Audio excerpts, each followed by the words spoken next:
Welcome on in, golf fans. It's your boy Gsluke here with our course breakdown video for this week's American Express. We've got 3 tracks to break down, a little bit of extra info to bring for you guys to make sure you're ready to go out there, play some outrights, play some DFS, whatever the case may be, to go out there and have yourself a solid week on the golf side. So a lot to get into. Let's go ahead and get this thing started. Like I mentioned off the bat, we've got 3 different courses to worry about, which can make things a little bit chaotic if you're trying to look at them individually. And in years past, I had gone out, built a model for each golf course. I took the stadium course because we see it for 2 rounds, weighted at 50%, threw in 25% on the other 2 tracks, and that worked, right? A few years ago, we ended up having a pretty decent year, but it made our decision-making process a lot harder than it had to be. So last year, went ahead, just combined the 3 models into one. This year, we're going to be doing the same type of thing because there's a lot of similarities between these golf courses, right? The stadium course, probably the most difficult out of the trio, but they're par 72s. They're all relatively short. You're going to see a high birdie percentage regardless of where you're playing. So rather than getting super detailed into it, again, just kind of using that paralysis by analysis, we're going to go out there and make our lives pretty simple. So as you can see over here, we've got the 3 different tracks. The stadium course, a par 72 Pete Dye design. We go down here to the Nicklaus tournament course. It's also a par 72, as the name would imply, a Jack Nicklaus design. And then for the Quinta Country Club, a little bit more of a resort style setup, right? Set up for a country club guest, as opposed to a PGA Tour pro. Has some tiny greens, but some massive fairways out there. So like I said, rather than focusing on each golf course, it's easier to look at it as a bunch. And in years past, we've seen a lot of trends on this golf tournament. Though Jon Rahm called this thing an effing putting contest, he won it while losing strokes putting last year. So just something I felt like pointing out. I think a lot of people also look at that and don't realize that he gained strokes putting at the other 2 golf courses, that we just don't have the shots gained metrics for that. But so if we're looking at some of these shots gained, just know that they're only going to be from the stadium course, which can trip you up a little bit, right? If we're looking at these leaderboards and trying to figure out a lot about this event, you're really only going to learn about that stadium course. So what we're going to do here is go through a hole-by-hole analysis of this stadium course later, but we also have to incorporate some of the trends and things that we've noticed about La Quinta and over there for Nicklaus. So a few things that we've noticed is that driving accuracy is extremely important around here, and the 63% fairway percentage is pretty average for tour. You can see just slightly higher over there at the stadium course. But if you look at some of our past champions and players that are finishing in the top 5, top 10, a lot of guys that get it done with accuracy rather than distance. So last year, right, Chris Kirk, Tom Kim, JT Poston, all much more known for their accuracy than their distance. You have guys like Christian Bezainhout, right, who went out there, had a pretty decent year. They go over there for 2 years ago. Swafford, maybe not the most accurate driver, but certainly not known as a bomber.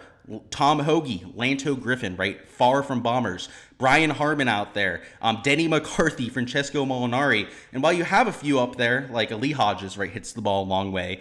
Patrick Cantlay, Will Zalatoris certainly do too. You see a lot of these plotter type players playing well. So over there 3 years ago, Siwoo Kim, one of the most accurate drivers in all of golf. You do have your Cantlays and your Cam Davises up there, also your Tony Finau's, but Abraham Ancer, right, one of the most accurate drivers that we had on the PGA Tour. Doug Gim, extremely accurate. Michael Thompson, right, has like a 280-yard carry, right, was out there finishing in the top 5 of this event.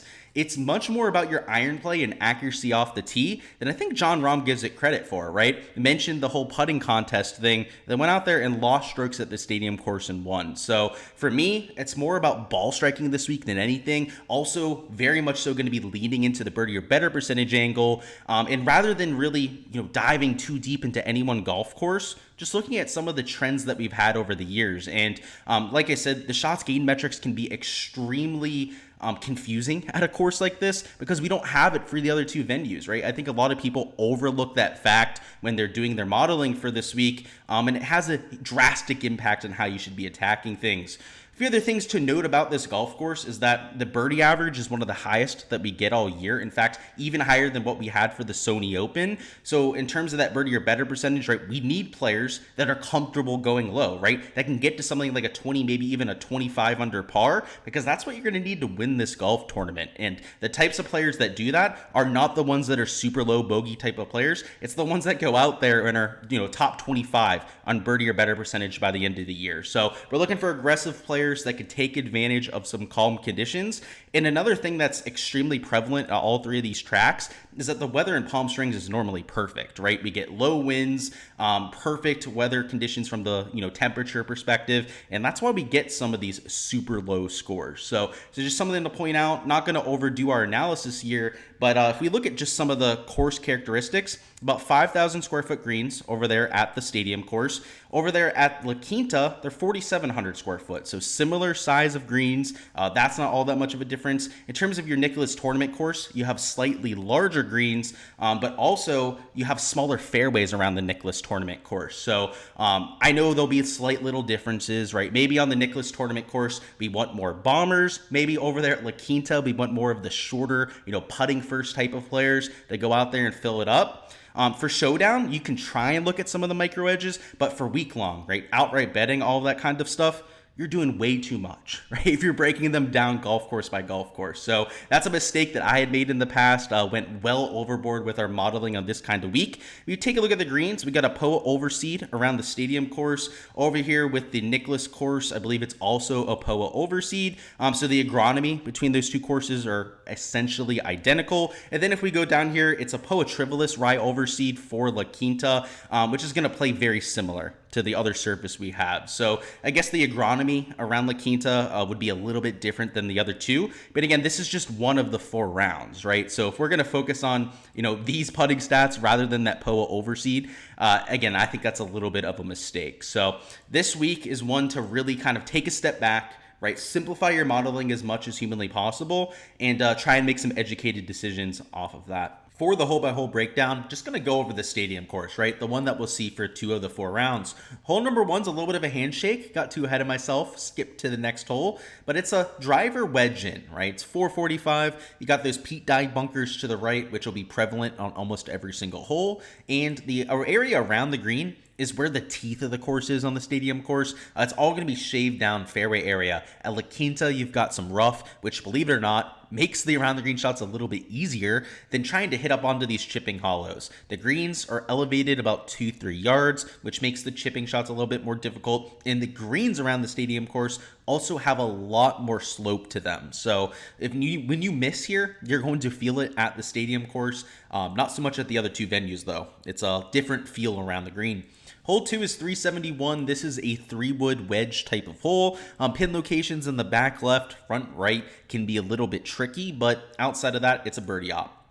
Hole 3 is 469, so for the standards of this course would be one of the longer holes, but you have plenty of room off the tee, one of the larger fairways on the entire property, and a green that is awkwardly shaped, but is extremely large, right? A huge area just to get it onto the surface, and then 2-putt for your par. The par 3s around the stadium course are pretty difficult. They're long, most of them closer to 200 yards. You have one that's shorter, that's an island green, which we'll get to here a little bit later. But you can see it's a small green complex too. So around the green shots here can be difficult, and it's a tough hole, at least for the this course's standards. Hole 5 is your first par 5. You've got water down the left. You'll see a few players try to cut it over this corner, believe it or not. Last year when you had a downwind, you saw players trying to take it the whole way down here, but that's a mistake, right? I mean, it's just not worth it. You hit it over here to the right, you can still reach the green in 2. A lot of players will bail out to the left. So these back right pin locations tend to be the most difficult as the chip shot becomes a little bit longer. But anything here in the front, anything tucked over here on the left side should be a pretty easy, straightforward up and down for most of these players. Hole 6 is 252, an extremely long par 3, and you've got water on this one too. So if you thought the first par 3 was a little bit difficult, you do have a larger green here. But this one's even more difficult, right, compared to that one. Hole 7 is 351, another 3-wood wedge type of hole, and it's one of the easiest holes on the property, right? Not much to say there. It's super short. Hole number 8 is 558. It's another par 5, one that should be reachable in 2 for the entire field. And this hole, I would say, is actually easier than what you had with the other one, right? The water defends that first par 5 quite well. Here, even if you miss in the bunker, it's a straightforward up and down. You miss over here to the right, you've got all the green to work with in the world. So unless you're short-siding yourself on this par 5, is almost an automatic birdie. Hole number 9, you've got water down the right side here, which makes the tee shot and the approach shot a little bit difficult, but it's only 452. If you execute your tee shot, you execute a solid approach shot, it could be a birdie look for some guys. Hole 10, so if you're starting on the back, you have water down the left. If I was choosing players starting early on Thursday, I'd want them starting on hole number 1, right? Starting with a water hole is a little bit tricky, could get you started off to a bad start to the week. Everything slopes from right to left as well, and a lot of times your prevailing wind comes in off of the right. So this tee shot is a lot more difficult than it looks on paper.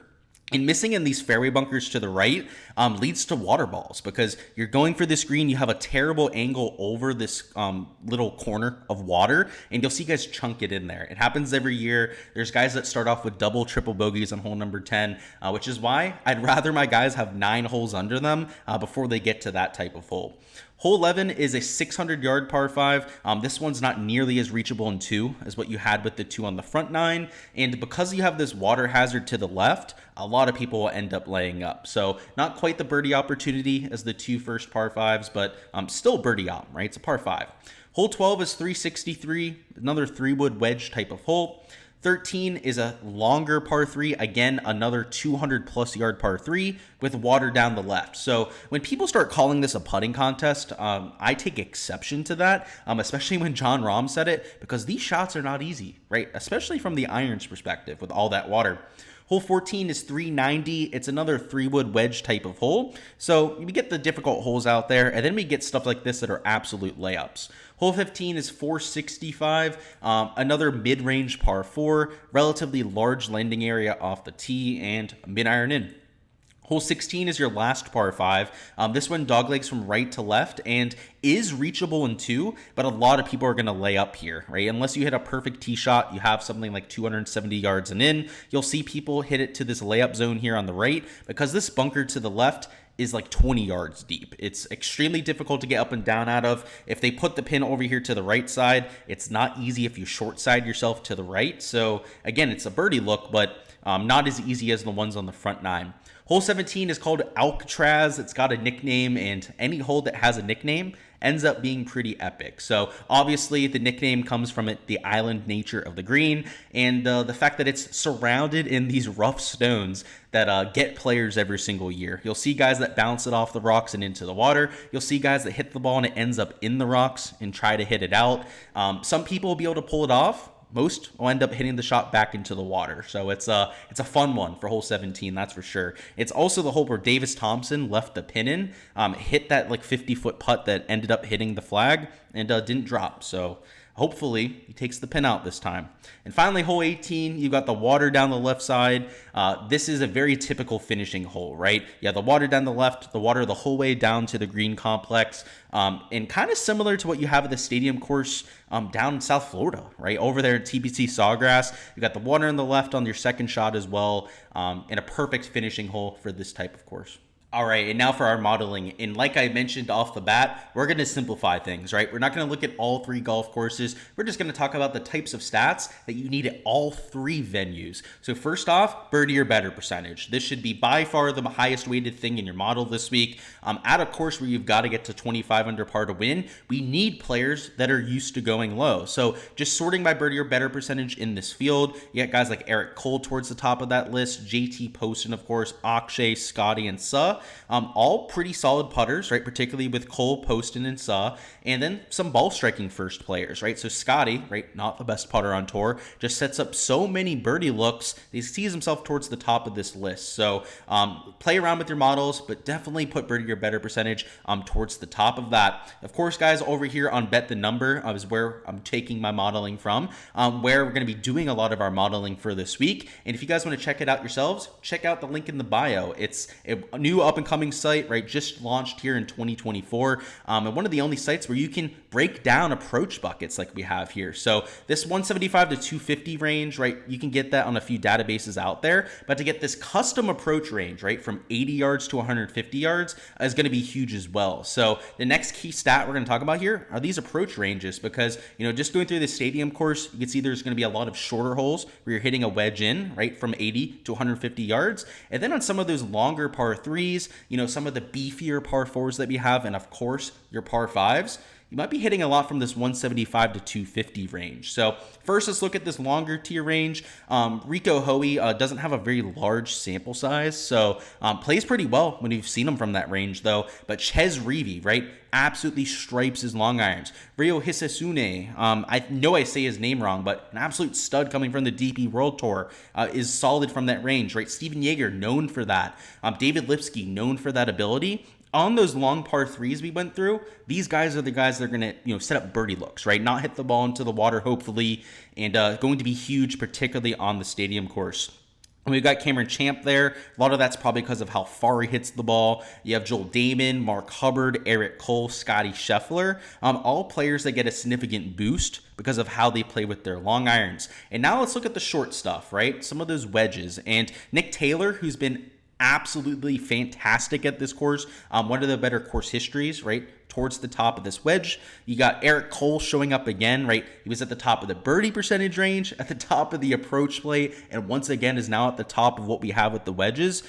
Probably, and you can see he's the number 2 ranked course fit in the entire field, behind Scotty Scheffler of all people. So that's interesting, right? Eric Cole was one of our best course fits last week, and is doing the same thing here. And last year finished T36. So there's a good chance we're going to have a sizable investment in Eric Cole this week. Let's put it that way, if he's checking all of these boxes. You got Bo Hossler there, another good wedge player. Not the best track record around the stadium course, but has been playing well of recent, so maybe he can pop off for once at this track. Sam Ryder, another better player with those shorter irons. You can see he's made the cut 4 of his last 5 years here. Andrew Putnam, you can see he's had a really good track record, right? He's made the cut his last 5 starts. He's got 2 top 15s, 3 top 21 finishes on his record. Another player that's good from there. And then Adam Hadman, right, is like the best course history of anyone in the field at this track. Right? He's got a T2, a T3, all made cuts over his last 5 starts. Excels from that range. So if you can do it in both, right, if you're Eric Cole and you're an absolute striper no matter where you are with your irons, you're probably a good play this week. But if you're a good wedge player, that's a way to get to the optimal lineup, right? Make all of those birdies. Or if you're somebody that can keep their round together on those long irons, score on those par 5s, that's the other way to get to the top of the leaderboard. So number 1 key stat is going to be birdie or better percentage. Long irons is a close number 2. 3 would be your wedges out there in this range. And then the last type of stats that I would be looking at here are some putting stats. And again, John Rahm called it an effing putting contest. I don't agree with that sentiment all very much. But when you have to get to 25 under par, you're going to need some putts to drop. So John Rahm last year may be the exception to the rule, but we can look at shots gained putting on the POA overseed. There's a few courses we can look at. Over here on Bet the Number, they have it at just shots gained putting, which I think works, right? Obviously, shots gained putting is pretty consistent from player to player, but if you're going to look at anything specifically, right, look at that POA overseed. That's the surface that we have there at the stadium course for 2 of the 4 rounds. Also have it at the Nicklaus tournament course, which again makes that 3 out of the 4 rounds that we're playing on the POA overseed. But yeah, putting probably a number 4 key stat on a week like this. The number 5 would be shots gained around the green. It's a course where you're going to need to keep it in play to win anyways. If we look at some of the past champions, right, we go back to this course tab, you're going to see around the green, not very important, right? You're going to see a lot of people losing around the green that ended up playing well here. And I think the reason for that is if you're out of place on a golf course where 25 under par is going to win, you're not going to win that golf tournament, right? I mean, some of these guys were like gaining, right, 0.2 strokes per round when it came to their around the green play. That's not why they won the golf tournament, right? I mean, look at this. Davis Thompson, right, lost 0.7 strokes per round around the green and still finished in second. That shows you everything you need to know there. So if you're worried about guys missing and having to get up and down, you're probably worrying about the wrong things, right? We're more so worried about guys going out there, setting up those birdie looks, and then when it comes to the shots gained putting, able to put those home and take advantage. For our comps this week, we're going to focus on the whole tournament, right? Rather than just the stadium course. And if there's a tournament that resembles the kind of scoring that we're going to get for this week, it's the AT&T Byron Nelson, right? Routinely a winner of 20 to maybe 25 under par. And you see a lot of accuracy players play well around the Byron Nelson. And a lot of guys that are either wedge specialists with all the shorter scoreable holes that you have at the Byron Nelson, but they also have some meaty par 3s out there. So you see some of these long iron players playing well well too. So Siwoo Kim, right, T2 last year, that's, you know, a little bit of crossover. Scotty Scheffler in this field, right, finished T5 in that kind of field. And if you take a look at this, right, Steven Yeager, right, another one of those long iron players. Benny Ann, an extremely skilled long iron player, but then we have the wedge guys too, right, like a CT Pan. We have a Jason Day, who's pretty good from 125 and in. A Ryan Palmer, known as a wedge guy. Richie Werenski, right? Definitely a wedge first type of player. Mackenzie Hughes, Sung Kang, who's had an incredible track record around the Byron Nelson. They're all the kind of players that you're going to see pop up this week. So a lot of crossover there. You've got the birdie or better percentage that is similar between the two venues. And that's why it's towards the top of my list. Outside of that, it's not easy to find a comp, right? I think if you want to look for scoring, the Mexico Open is another one of these easy courses. It's a lot beefier with the length, but you also have a lot of holes around the Mexico Open that are extremely short, right? Where you're going to have a wedge in hand, some long irons on those longer par threes. And if we take a look at this course, right, John Rahm obviously finished in second at that event, won this event last year, so that's worth pointing out. You got Eric Cole up there, right, one of our best course fits, finished in the top 5. Akshay Bhatia, an excellent long iron player up there. Griot, Smotherman, Champ, a lot of the players we saw popping up on our key stats profile. So winning score, maybe a little bit harder out there at the Mexico Open, but still some decent crossover. And then for our last one, this is tough. Yeah, there's not a lot of courses where you have this kind of crossover. In terms of super easy scoring conditions, I mean, we could look at Wyndham if we wanted to. Sanderson Farms can play to a similar type of build. Reason why we're going to go with Sanderson for this one is the approach profile, right? You've got some longer par threes out there, which will test you from 175 and out, and then plenty of shorter holes. So 7,400-yard golf course, maybe a little bit more on the long iron side. But let's look at this, right? Luke List, right? Elite tier long iron player. Obviously, Aberg finished in second this year. But Scott Stallings, wedge specialist. Henrik Norlander, wedge specialist. Also, a lot of accuracy guys up here, like a Bazainhood, who also finished in T11 at this event last year. You have Mark Hubbard up there, right? Shorter, plotter type of player.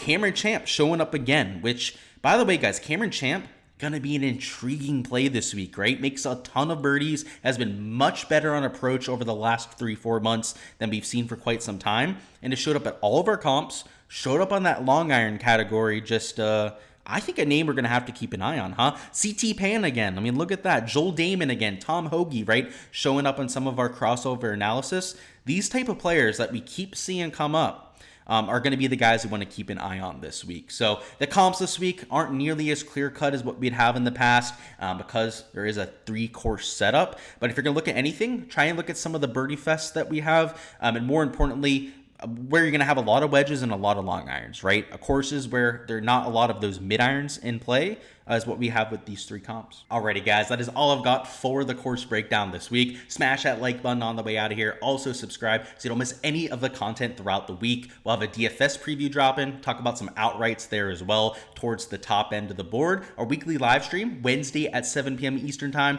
to make sure you guys are all ready to go out there and have yourself a week. I appreciate the support here. Best of luck with all the exposure that you guys are getting to. Go ahead, let me know down in the comments what you think the winning score is going to be this week. And if you happen to get that right, I'm going to go ahead and get a free month of my Patreon. So go ahead, give me guys your best guess. For me personally, I'm going to take 25 under par. Just real cookie cutter answer, but we don't have weather at this point of the week.